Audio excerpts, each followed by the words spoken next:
Welcome, children of Iluvatar, to Echoes of Tolkien. I'm Ryan. I'm Derek.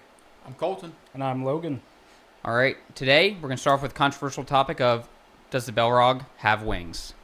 Derek? Before we dive into that, because I have a lot to say, I'm smoking a fine vanilla cream from Boswell Pipes and Cigars, Chambersburg. Check them out. Great blends. What are you smoking, Colton? Raspberry and cream from the same spot. And what's that pipe you're using there? It is a handcrafted by myself briar pipe. So, pretty cool. So, I'm a firm believer Balrogs do not have wings. They do. How many of you guys think Balrogs have wings? I think Due to J.R.R. Tolkien writing that they do have Not wings. True, not true. Hey, tell me how it's not true.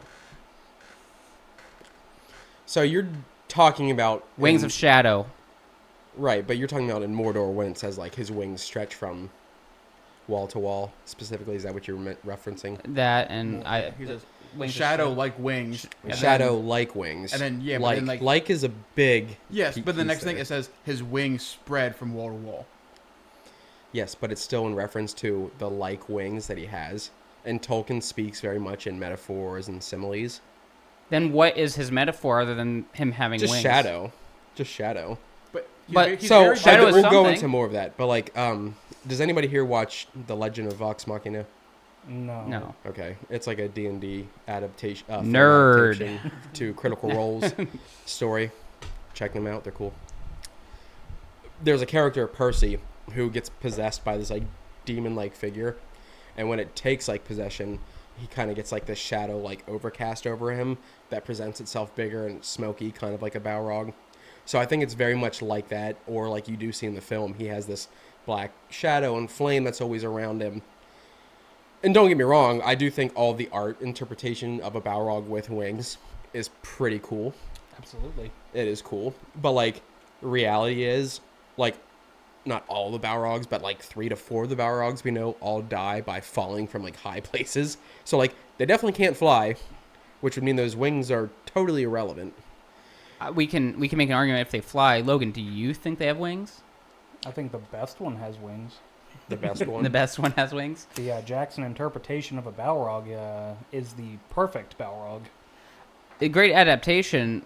However, I do take Tolkien's writings more literally because when he references wings twice in 2 sentences for a Balrog, I don't see where they don't have He's wings. trying to create an image in our own heads of the size and scope, and it's hard to, like, describe a shadowy, smoky figure. But you said reference about wings. the Peter Jackson adaptation, the cartoon 1978 adaptation, the Balrog is quite comical. You should watch it.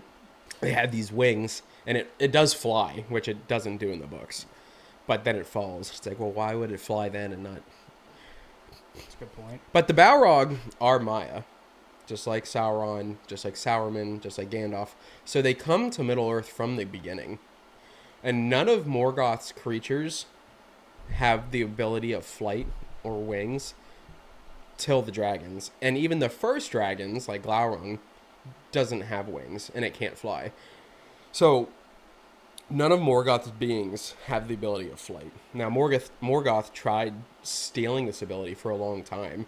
He tried capturing eagles. He tried capturing their wings unsuccessfully. So, like, Glaurung, the first dragon, first creation, it was just like this giant, powerful lizard creature. But it's kind of cool. Like, even the first dragons couldn't fly. The first dragons didn't even have wings. And with the Balrogs preceding them. So when you say Morgoth was trying to capture him, what was he trying to accomplish with? Like, Morgoth wanted the power of flight So he was trying for his own armies. So how would he? So was he trying to capture them to fly for him, or was he trying himself to gain an ability to fly? Sorry, that's I do believe it was for his armies. okay. That makes sense. Sorry, I was To just have curious. but now, Yeah. the discussion, though, isn't does it fly? The discussion is, does it have wings? That's true. That is also true. It has wings. 'Cause, So- I mean, a lot of it is, like, intimidation. Where it can, like, stand up and have these broad wings. I mean, it would be a very intimidating. That's fair. But I really key on Tolkien using like and But using so in that first passage, he says shadow like wings, or wings like shadow, whatever. The second one, he doesn't say like. It is his wings stretch from wall to wall.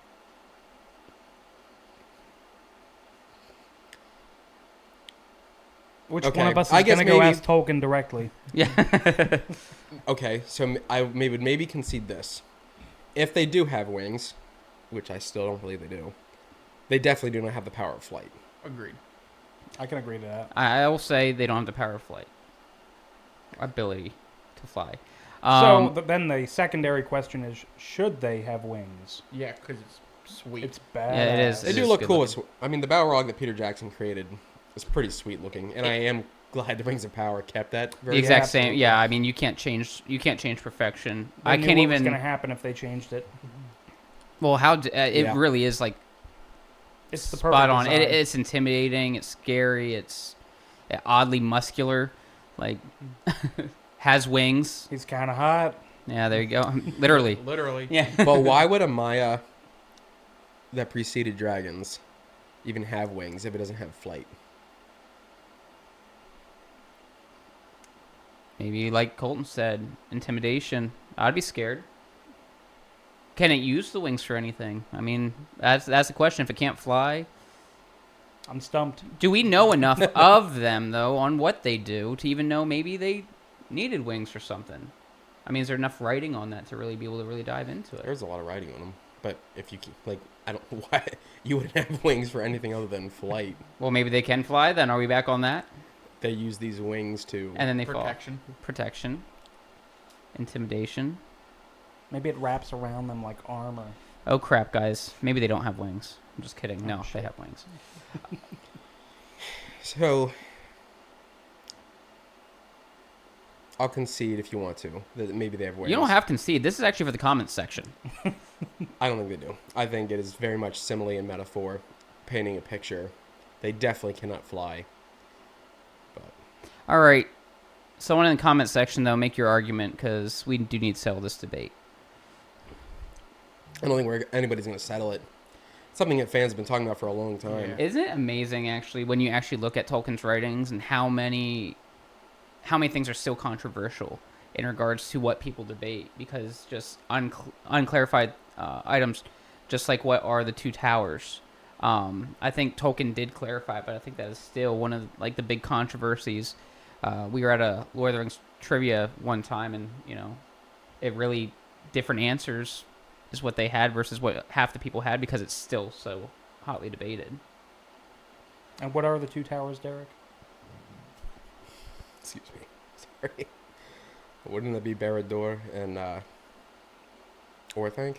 That is So apparently, I believe if I read this correctly, because I had to revisit it recently, it's actually Orthanc and Cirith Ungol, Ooh. which I find curious because and obviously my It's a bit of an afterthought. for me, I growing up on the films like you guys, we always thought it was Orthanc and Barad-dûr because it made the most sense. So It why was- is it Cirith Ungol? I don't know why. Apparently that is just what Tolkien wrote. We'll have to come back around to that eventually, but I think that another thing that Jackson's movies might have done right is joining those two towers. As The imagery is better. The imagery is better. I mean, that whole premise was those two armies, joining forces essentially throughout that entire movie.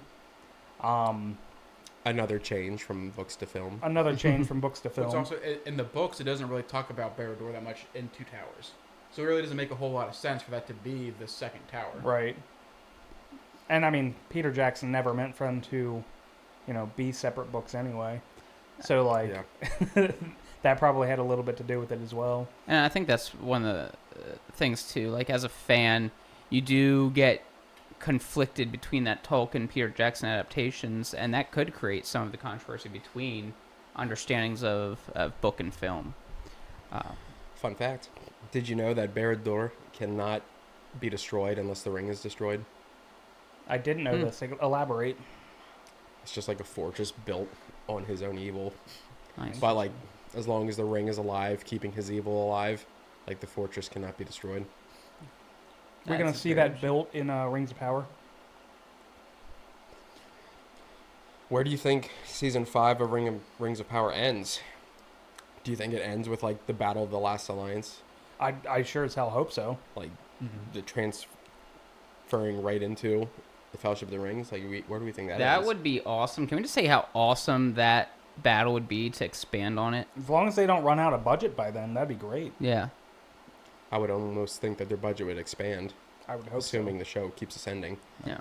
But I think that battle, first off, obviously in Lord of the Rings film, that be the best start of Oh, to any movie ever.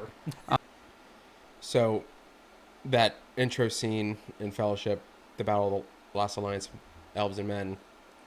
It wasn't just elves and men; it was dwarves too, which isn't portrayed in the movies, and it was dwarves on both sides. Like dwarves were fighting for Sauron too. Yeah, they were dwarves from the east, Interesting. What? and the dwarves from Khazad-dûm were on the good side. Nice. Do we know why? Like what the purpose was? Was it power control? Sauron's deception, I'm assuming. That Yeah, Sauron had a lot of pull in the east. interesting. Something I wanted to talk about is like Gandalf is obviously this huge figure, Middle Earth, but he is like literally the figure that makes the entire battle for good even prevail. How's that? So like, once he knew that Sauron, well, his whole purpose as an Astari was to help men and elves take down Sauron. Like that's why he is sent. That's his entire mission. So like, once he figures out that Sauron is still regaining strength, his fear is Smaug and Erebor. So the whole reason he put together that company to retake Erebor is because he wanted to rid Smaug. He wanted them to kill Smaug, so Smaug couldn't be used in Sauron's army. I did not know that. So he already had the foresight, like battle plans ahead of time. So that's like the whole purpose of The Hobbit was just already looking forward to this fight with Sauron. So it's actually interesting. It's almost like Gandalf took a gamble at potentially sacrificing these dwarves. Kind of though he did the same thing with the Fellowship. I mean, the greater good. I mean, he was part of the Fellowship. Yeah, the greater good. But very good foresight, and I think it's very interesting about Smaug is he the last remaining dragon then in Middle Earth? Yeah. Do we know what happened? And he's like the smallest. Yeah, do we know what happened to all the others? Yeah, they all died in different wars. And Different wars, things like that. So it's interesting though that for a whole fight for Middle Earth that Gandalf would be so focused on this dragon when clearly larger, bigger, badder dragons have been killed in wars. It's just interesting to me where he had that. they're great extremely hard to kill. Yeah. I mean, Smaug would have wreaked havoc on such a Yeah. greater war that, you know. I just think like it's cool that he orchestrated that entire thing. He pretty much orchestrated the entire Fellowship joining together. Like especially once he knew that Frodo had the ring, he's already putting forth the plans. He went and communicated with Aragorn about we need to track down Gollum. He was searching for Gollum himself. Yeah. You know, they knew that it was important to find who had the ring last. It's actually. Could you imagine? Speaking of it, it's funny how, of all people to get the ring is Bilbo, and then it gets passed on to Frodo. You know, which is right under Gandalf's nose. Could you imagine that aha moment when you're like, "Wow, the One Ring has literally been so close to me this entire time." And that is actually kind of yeah. funny. Yeah. It's like, this is my purpose to be here in Middle Earth, and the One Ring has been with my best friend for 50 years. Yeah. I mean, it could be the orchestration, because, like I said, it actually is interesting if you get And keeping it hidden, like knowing where it was and keeping it hidden. Yeah. It's actually an interesting conversation in regards to, we'll call it destiny, freedom of will. Is it destiny? So if his purpose was to take down Sauron, yet he was involved in all these things to the point where the ring just happened to be, like I said, right under his nose the whole time. Was it all predetermined then? Could the company have failed? Oh, for sure they Yeah. could have failed. Yeah. I mean, if it wasn't for being kept secret, they would have failed, for sure. And was it, I believe, if I'm correct, Gandalf, his original name is eluding me right now. Olorin. Olorin, was actually afraid to go to Middle Earth. Yeah, so whenever they were going to send the Astari, they were looking for like 5 like volunteers. And Sauron was the last to join the 5. He was the first one they approached to send, and he didn't want to do it. For like, he had fear of Sauron. Like, Sauron was this powerful Maya, this dark being, direct servant of Morgoth. Like, fear for a lot of the right reasons. But he ends up being the most important and powerful of all of them. I mean, the Blue Wizards kind of disappear. We never get much of what happens to them. Radagast, he doesn't stay on task. Sauron, obviously, just gets blinded by his own power and desire to have the ring for himself. So Gandalf's the last wizard to actually remain on task, do what he was sent to do. And it's the only reason why he's the only one of the Astari that gets to go back to Valinor in the end. And gets brought back by Ilúvatar as Gandalf the White. Right. Sent back. Which is interesting. So you're volunteering to go Middle Earth, and essentially, if you mess up, you don't get to come home. Like it's actually very interesting. You're literally volunteering to potentially script your life, which it seems like Saruman did. Yeah. If they did what they were supposed to, they would have. Yeah. I mean, they kind of lost that on there. It's not like, oh hey, if you fail, you don't come back. It's like they didn't just fail; they went off task completely. Yeah. I wonder if that's why they wanted 5 volunteers, because they're like, not everybody's gonna stick to task. It's like a fallback plan. I'd have to go back and see what was the reason for 5, but I would imagine just because straight power. Like, Sauron was an extremely powerful being, and to send, maybe chance of odds, but just strength alone. Yeah. It's actually interesting, though, how all of them kind of dispersed. Imagine if you had 5 wizards actually working together in unison. I know Saruman and Gandalf, Gandalf would go to him for counsel, but imagine if you actually had all the wizards sticking to task working together instead of branching off. I mean, that might go into a little bit of, free will. Like, because, so men are actually Eru Ilúvatar's favorite creature. And one of the things that was important was the decision for these mortal men to make the right decisions in Middle-earth. And so if you had too much power on, say, the side of the gods, how much choice would there be for good in Middle-earth? Yeah, I mean, Eru could have interceded at any point in time, but he didn't. He chose to let them deal with it on their own. Exactly. Kind of like Tom Bombadil. I feel like Tom Bombadil could just solved all of the world's problems if he wanted to. I know he's not supposed to or hasn't really interjected, but I feel like he could have just solved it. I think that's kind of what Derek was kind of alluding to. I think Tom Bombadil is, I think a lot of people think that's popular debate, but I think he is like the human form of Eru Ilúvatar. I think that's my favorite theory. I mean, he's this oldest being, almost all-knowing. Right. Always happy, always positive. And still, just like Eru Ilúvatar, he doesn't get involved.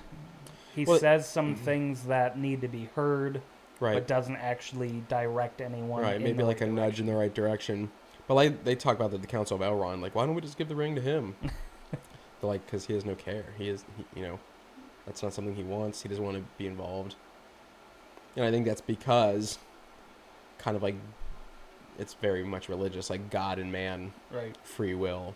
Let them decide on their own how they're going to defeat this evil. And they left it to a hobbit. And they left it to the smallest creature imaginable. What is everyone's favorite Middle-earth race? That's I like the elves. I'm more biased toward the Peter Jackson elves. And I say this because they seem more serious. I have a hard time, and I hate saying because J.R.R. Tolkien loved music and his writings of music, but I like the more serious elves versus like the jolly, happy, singing Agreed. elves. But what do you, I what do I you mean, guys the think? elves are pretty awesome. The first age elves, Finwë, Feanor, Fingolfin, like, all those elves and their story is so cool. I mean, there's a lot of cool men characters, but I think being a human who likes fantasy, I'm more pulled to the elves. And always from a kid, I always liked elves. The older I've gotten, I think dwarves are pretty cool. Dwarves are pretty cool. And their origin story is pretty neat. They are like, they're not made by Eru. No, They're made by Aule. Yeah. And so, like, when Eru finds out that Aule's making these beings, like, instead of, like, just destroying them, he's like, okay, you can have them, but not until, like, men and elves wake up. And then he breathes life into the dwarves, because only Eru can give life. But that's kind of cool. So they're this being on Middle-earth that wasn't created by Eru. Right. Yeah, we'll definitely dive into that in a later episode, I think. Yeah, Yeah. for sure. What about you, Colton? What's your favorite race? I always preferred the men just because I feel like I have more of a connection to them. I wonder why. Yeah, I don't know. It's kind of weird. Yeah. That one's tough. I usually, am inclined to side with men being my favorite because they're the most relatable. But as I'm getting a little older, I think I really relate with hobbits. Is that a joke? Oh, really? No, I'm 100%. Wait. Relate or like hobbits are? I mean, to be honest with you, like they're the lamest thing in Middle Earth. I mean, Yeah. So the thing is, like, they're very laid back. They're kind of carefree. I mean, I think Enjoy their the simple lifestyle pleasures. is very appealing to me. Yeah. But as far as interest in a race in Middle Earth, yes, they're not my favorite. But their lives have got to be so chill. Oh, I mean, they have chill lives. I'm sure their food's banging. Like I'd want to go there for a house party. Yeah. and Rosie. Oh, old Rosie. Rosie Cotton dancing. But are you serious? Like you would actually say your favorite race in Middle Earth? Most relatable race. from Most Middle relatable. Okay, so you're just like J.R.R. Tolkien. It does feel like blasphemy to be like, I don't care about hobbits, considering that is like Tolkien's love. Earth. Right. Yeah. Oh, absolutely. But, I mean, obviously, we love to consume action and war and killing. Yeah. I mean that's natural. And you have no, I'll go movies like Frodo's like one of my least favorite characters. I know he's supposed to be like, the hero of the day, but Sam's the real hero in my opinion. So if there is a Hobbit that I do really enjoy, it's Sam. I don't know. Even in the books, there is an argument that Sam is, the primary protagonist. Why don't you go into detail? Yeah, on that I'd like one? to elaborate, please. So even in the book, the only reason Frodo even makes it to Mordor is because of Sam. And so there is an argument that. But it's not because Frodo is such a flawed character. No. I mean, No, he's carrying the burden of the ring. in the ring, and I don't really dispute that. I think but Sam's just a great depiction of like a true friend. Like loyalty to whatever end.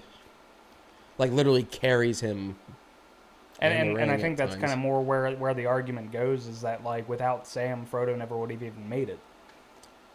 yeah, I mean, I mean, made the for argument. sure. It argue takes that for two. most of the Fellowship. It takes two to make things go right. It takes so, two to make things go right. if I was going to Mordor by myself, I would just get bored about 2 hours in without someone else. So I would have just turned around and failed at my mission. You just put on the ring and just went about your business. Yeah, pretty much. Oh, okay. Yeah, I probably would. I would have fall into the ring 100%. I would have tried to use it for evil.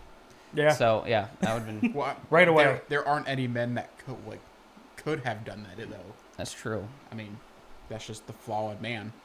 That's like the films. It's very brief, but they kind of make Isildur like this villain character. And that's, I mean, for the film it works, I guess. But it really wasn't that way. He I mean, only held on to the ring for it was how like long? 2 years? I'm thinking 2 years, and he got killed on his way to Edoras. Yeah, it was just a to, random warband of orcs. Not Edoras, sorry.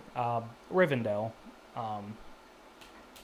What's the Elvish name for Rivendell? Yeah, I'm blanking on You're that. blanking on it. He was on his way back to Rivendell to seek counsel with Elrond because he knew the ring was not doing him good, and he got murdered on his way there.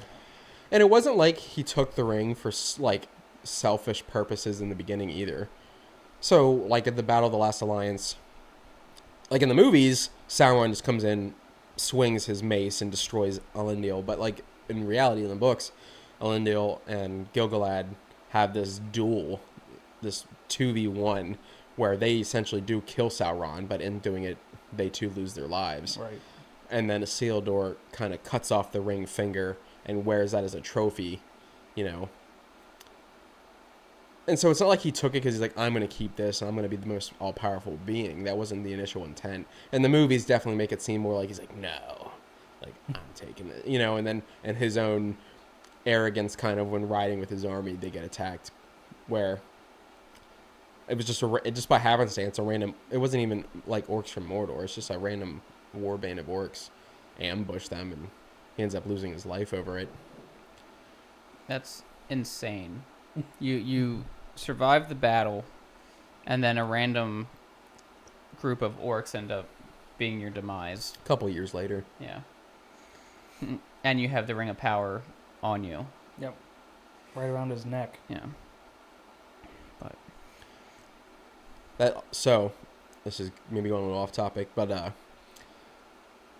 after the War of the Ring, Aragorn and Gimli go back to Orthanc, and they're going through like all of Sauron's like scrolls and treasures and stuff he's got, trying to piece together some knowledge, and they find that he has Elendil's crown, the Elendilmere, I believe is what it was called. Sounds right. Which was what Isildur was wearing when he got shot and killed in the Anduin River. So that means longer than anybody had previously realized, Sauron was searching the Anduin for the ring and had come across the crown and had it at Orthanc. that is interesting. So, if Smeagol didn't get it, it would have been very possible that Sauron would have had it if he was I already mean, searching that Sauron area. was searching the Anduin for a long time for the ring. So Elrond, Galadriel, Gandalf, and Saruman had their own council, and Saruman had convinced the council that the ring is not an Anduin and that it had flown downstream into the ocean, so it was gone. So he had the whole thing searching to himself. That's very interesting. So I mean, Pretty lucky he didn't find it. yeah, he could have found Kind it. of shows you how long he was actually like compromised by the power. Right. Because like, you know, in the books, they're like just finding out in the Fellowship that he's like compromised. Well, I mean that kind of shows you Yeah, it's he a had been little more. compromised long before that. Yeah. He, Hundreds of years he ago. probably came to Middle Earth wanting power.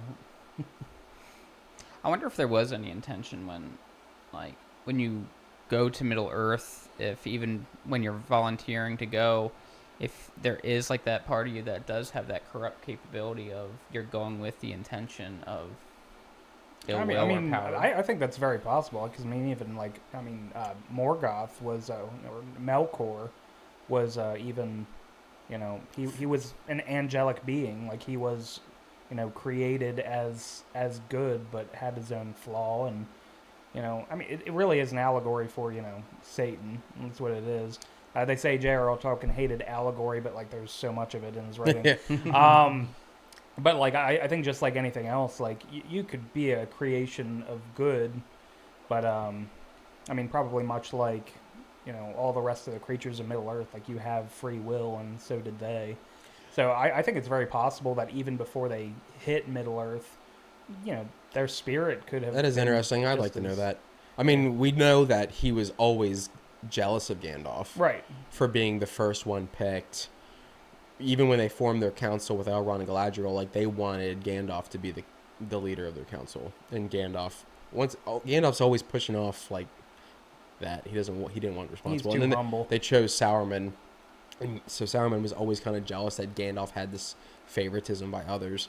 So yeah, I wonder, when did his true desire for power? Maybe it was begin? his plan all along. Maybe. I mean, I find it interesting too if everyone.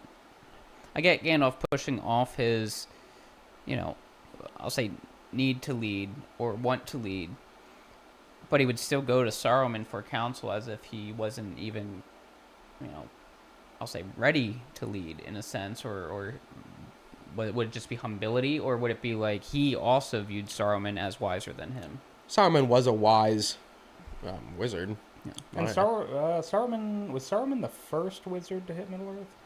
No, the Blue Wizards came first, I The believe. Blue Wizards did. Well, we'll see what Rings of Power does with that. Yeah, well, we'll see. I think Gandalf's character is probably one of the most intriguing characters, and maybe it's because of the rarity of wizards, but I think the wisdom and knowledge, I think, kind of is relatable to everyone, and not to throw in just movie reference, but let's face it, the writings for his speeches were some of the best terrific. ever, that if you watch that and Some you're of the not best inspired, quotes, yeah. yeah, some of the best quotes, but even book-wise, the wisdom of the wizards, maybe it'll make me change my opinion. I'll say wizards are the best race, if you want to call it that, Middle Earth, because I kind of don't look at them as a race. that's the hard thing, because they're Because like wizards are specialties. really cool. Yeah, yeah. Interesting though how little of magic is used. Yeah, it's actually one of the things I like most is that it's kind of, it doesn't go all out. I mean, a little bit more would be used in the books, but like even in the movies, it's kind of nice to see that like it's not always needed. Yeah, it's like Like only it when very much necessary. is still a very human story. A lot of magic is used, but it's not so in your face like Harry Potter. That's true. Yeah. Yeah. It's like I said, it's still a very human. It's a human struggle movie. Even with all these different characters and races and wizards and magic, like these movies are about, man. They really are when it comes down to it. Like even when we're getting into the end of the Third Age, there, man is essentially all that's left. The elves are already going out west. The hobbits go back into hiding essentially, and even the dwarves end up going into their mountains and just kind of disappearing. And at the end of the story, it is about the survival of the human race. And I think that goes a long way in showing that the human struggle through his writings. Even it's a very real story. Mhm. And I think that's what's nice is it is fantasy in a lot of aspects, but it's a very real story. It's a very human story. And I think what's really fascinating is it wasn't for Tolkien's writings, all the expansion of fantasy we see today, I don't think would exist, at least in the form it's at. Oh, I agree. His I'm not saying that it didn't exist prior to him in any form, but his expansion and the detail in the years he had of writing, I mean, when he created a whole world, languages, everything like that, it's really an amazing feat that he created. And now, people have taken that concept and have tried to run with it themselves, but I would say he's almost like, for lack of better terms, the founding father of this whole Genre. And people taking that and expanding it, obviously, in their own writings. But I'd say he kind of created this whole new concept that we see He today. definitely made it popular. Yeah. I think one of the deeper meanings of Tolkien's writings that I think is super fascinating is in The Hobbit, how he just is totally against this battle of the five armies, and he goes through all these means of trying to end the conflict before it happens, and Bilbo's like, this is stupid, like war is stupid. And it's so deep coming from a guy who saw the horrors of World War I and was just like, war is stupid, like there's such senseless violence over what, some treasure in a mountain. Yeah, like Right. I think that when you stop and think about, he's writing this stuff from Bilbo trying to stop this war and how dumb it is, and he doesn't even give it credence by Bilbo gets knocked in the head and is unconscious through the whole battle, and Right. you don't get to the battle is not the meaning of the book, Yeah. Very interesting concept of the main character getting knocked out and missing the whole thing. It just an interesting concept in writing. But I think maybe George R.R. Martin did it too. but maybe that's where you're right, where he didn't want that to be the focus of the story. Yeah. Right. And it's not just he was. It's not like he was, just a pacifist. I mean, he saw it firsthand, and that's what turned him off to it. Yeah. It was like he fought. I mean, he saw the very worst of people. Exactly, and that's what turned him into that. That's what made him like just despise it. Yeah, I actually think that's that's an interesting deeper take. Is his writing is truly about the struggle of man and something, and that's probably why everyone can relate to it in a sense. No matter what you're doing in your everyday life, there's some part of his stories that you can relate to. Probably why it gained such a large audience, such a love for his work. Yeah, for the past 7 decades now. Is there a character arc that in the Tolkien writings that you most relate to? That's tough. Well, Tolkien writings and Peter Jackson adaptations would be two different things. So that's a tough one. What about you? That is a tough one. Maybe Boromir. Like, Boromir didn't just want this ring for his own power. Like, he definitely was like, hey, let's use this power for the good of my own country, for the good of men. We're fighting off evil. We can use this against him. Like, I think I can come from that same angle, but knowing my own flaws and faults and selfish being, how it could overtake me. And then in my dying hours, realize I was wrong. Well, see, I'd definitely be Sauron. Oh, No, okay. just kidding. No. In reality, though, I think I've always had a pull for Gandalf, and that's not saying I'm wise by any stretch of the imagination, but I like his objective view to things. Where I you can think look Gandalf at two is angles one of things. Yeah. that we all strive to be. Yeah.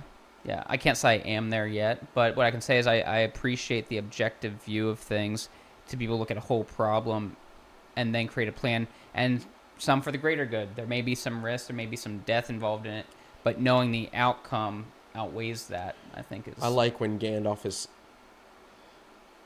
comes to a point where he's tempted with the ring. Bilbo's like, you take it, and, don't tempt me. He knows what he would do if him and Maya would have the power of the ring. And to be faced with it in a moment of temptation, to stick to your values, stick to, I think that's admirable. I think that's something we can all strive to be like. So, in that same token, I look at that towards Faramir, where when he first comes in contact with Frodo and Sam and everything, and he comes to find out that Frodo is carrying. He doesn't know it's necessarily a ring, but he knows that he has the one thing, and he knows that Boromir tried to take it from him, whatever, and he made it very clear. He's like, listen, I'm not gonna take it from you, and he because he easily could have killed Frodo and Sam and just taken the ring, gone back to Gondor to his father, and been like, here, look, I saved us. But instead, he willingly lets Frodo walk free into Mordor. Could you imagine if he did that, how messed up that all would have turned out? Would have been really easy. Yeah. Now, that's a hero of the story right there. I mean, Colton's right. I mean, Faramir is, at that point in time, the sole person that allowed Frodo to actually finish his task. And in the books, different from the movies, he didn't have that moment of... Yeah, from the get-go. Yeah, from the get-go, he was like, yeah, I have no interest in taking that from you. But in the, obviously in the movie, they're like, yeah, well, we're going to bring this back to your father. It's the law of the land. And then it wasn't until the end there he's like, well, then my life's forfeit. Yeah. Which even the movie, that's still powerful the way that hits. Yeah, absolutely. Knowing okay, well, punishable by death, well, I'll take death. It's like, oh, whatever. Yeah. My dad's a dick anyway. I don't want to deal with him. He anymore. He was. Sleeps on the top bunk. Dude, his character, he plays it well. The Steward of Gondor. No, because you do hate him. You hate him. And Yeah. in the writings, he was actually a very great steward of Gondor. It wasn't until he got access to the Palantir and his brain started getting a little corrupted by Sauron and everything going on there. But he was actually well renowned in Gondor as a great steward. I think that there's not enough story arc with the I'm gonna say it wrong. Palantir. Palantiri is Okay, like the thank you. plural. Yeah, I can never pronounce it right. But how powerful those really are, because Saruman also, that's kind of what got him engaged with Sauron's actions. So I really think that there's so much more in regards to movie adaptation. I know the book speaks more on it. I just find those so amazing, and just I mean, it kind of goes back to like we were talking about earlier about like a lack of use of magic, but we have these very powerful, telescopes of sorts littered throughout the land that you can communicate over vast distances, and you don't even need to use words. It's kind of like a. There's magic used all over the Lord of the Rings. It's just not like It's subtle. It's just not though. in your Avada face, Kedavra. yeah. Exactly. It's Yeah. subtle, but like those are pretty amazing in a in a world of pre-modern technology. One kind of part of the planetary that I always like find funny is like in the Two Towers, Saruman loses his planetary because Grima throws it at Gandalf as trying to like hit him. It's like so think you have this powerful thing and Grima doesn't really know what all it does, and like Saruman just has his connection to Sauron just like taken away. He didn't even like try. What's interesting that you say that, and I'm just curious here now. It's merging book and movie. Is Grima can touch it and not have any effect as he picks it up, try to throw it at Gandalf, or did it do anything to him? I mean, other people have touched it and it not Yeah. take him over. I guess Pippin is just an idiot. So Well, you the know. first It time affected Aragorn too. Yeah, I mean, the first yes. time Pippin touches it, it didn't consume him right away. That's true. Yeah. He picks it up and then Gandalf takes it because Gandalf knows the power of it. But it wasn't till the time. I think what might make the difference there is whether Sauron's gazing into it at the time. Because even with Aragorn, like he was trying to get Sauron's attention with it, whenever he picks it up, and I actually am not quite aware how the book goes with that. But like even in the movie, like the first time Aragorn touches it, he gets knocked unconscious too. But it wasn't until he was going in there, to actually taunt Sauron that he's able to hold it, and even then it like pains him. Yeah, and correct me. The books, obviously, Sauron is a physical form outside of an eye. Mm-hmm. So I think like yes. it's very interesting the adaptation. There is no book writing that it's like a flamed, lidless Right. eye. Yeah, They just refer to it as like the all-seeing eye. Right. yeah, which is an interesting adaptation to do the flaming eye movie wise. That Another can see. metaphor and simile that Tolkien uses. Okay, Balrogs still have wings. The eye gives you a pretty good like visual reference of like this is the evil. Yeah. right? Like this is what we are fighting. Yeah, and you get that feel at least from watching the movies, but it's interesting the different forms, how you take that book adaptation, you have to Yeah. translate it into something visual. It's actually one of the funniest things when I'm talking to casual fans about is like, oh, I mean, they're fighting this big eye. I'm like, he's not just an eye. I mean, it's great visualization It for is. the films. And But, I don't like, even know how he- the films would go about even explaining Sauron having a physical form. Right. Yeah. Other Yeah. than showing it, and like, because I mean, he tortured Gollum himself, Yeah. and like that's something that's kind of important to note is that like he was a being, like he had a physical form, he could interact with the physical world, but like I don't mind Jackson's interpretation where How did Gollum get away? He was Well, released. he was Yeah. released. But why? Like, They 'Cause got the information out of him they needed. you would think though that I'm pretty sure he also had hoped that Gollum could. Lead them to Lead where the them ring toward was. that where it makes needs to more be. sense to me to have some form like that, because I just Yeah. can't imagine torture from Sauron not ending in death. Like, just I can't imagine Aragorn not killing Smeagol whenever his time's done with him. that's fair. You know, you like this ghastly being. Yeah. Oh man. he had way too many lives there, because apparently he's really good persuader, because But he served everyone the should've killed purpose him. of destroying the ring in the end. Yeah. Yep, he It's did. true. By his own greed. Yeah. The real hero of the story was Smeagol. That's why they're making a movie. No. We love you, Andy Serkis. No, yes, but we don't need that movie. But we'll watch in good faith. Oh, absolutely. I'll watch any Lord of the Rings content. That is I true. have a feeling it's never going to come to fruition. I'm pretty sure they're gunning It's for already it. in production. Yeah, I'm pretty like, sure. Oh, is it It's really? in I'm pretty pre-production sure. for sure. It might be in production now. I'm pretty sure Hunt for Gollum is like the placeholder name, though. So if they do expand the story, it might become something else. But since it's Andy How Serkis can they turn that acted into and 3 directed- films?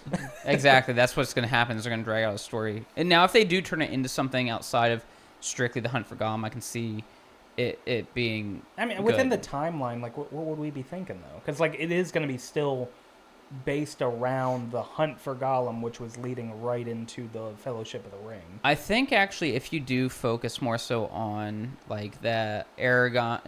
Oh my gosh, I almost broke my one rule.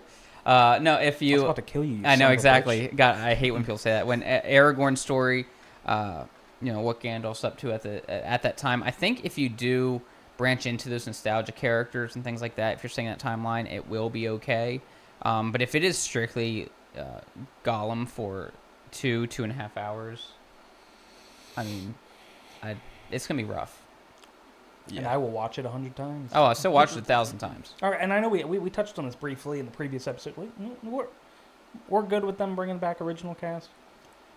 I'm okay with it. I It's would like, I- prefer it. Like, obviously you I want it. prefer I just am afraid it's not going to look good. You know, they're actually using Christopher Lee's voice, though. I think in the War of the Rohirrim. Oh, really? Yeah, Okay. they have the rights to his voice. Yeah, so but they're voice using- is much different. Yeah. It is, but I do think technology As is there to make it work. With how close the time frame will be for like the actual Hunt for Gollum and the actual start of the Fellowship, I don't think you can use somebody who looks like you'd have to get like almost an identical replica. So I think Yeah. going the older with the Anti-aging. the anti-aging stuff is probably the best route they're going to be able to go. Because imagine, as a fan, But Ian McKellen's getting up there in age too. So if they're I going to mean, do I know it, you they said he gotta- looked pretty good in The Hobbit, but I'm like, even in The Hobbit, I thought he looked a little crusty.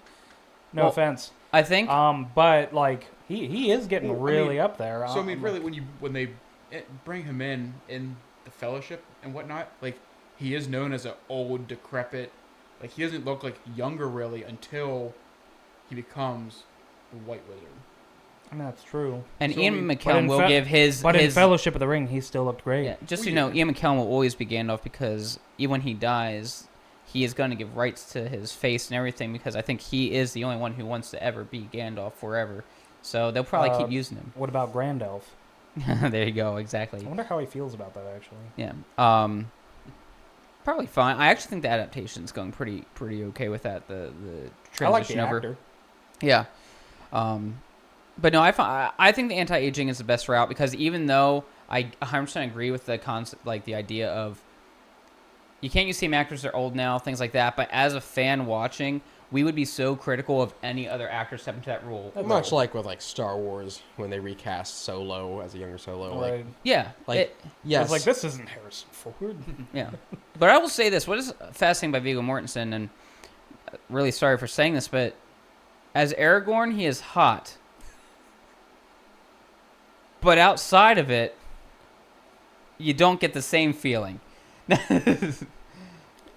So let's hope they can bring back his young, youthful self. It's also one of the things where Vigo, you can still call me Bay.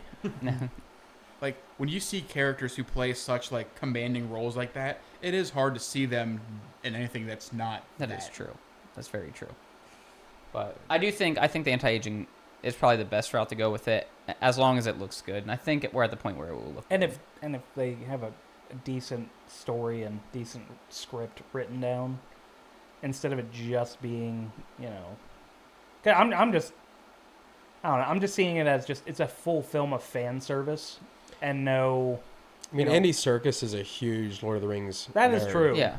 and I'm happy he's involved, for sure. I imagine he'd be part of the writing process. Yeah. Like he's done voiceovers, I think, for all the books. Mm-hmm. Yeah. His book his books are good.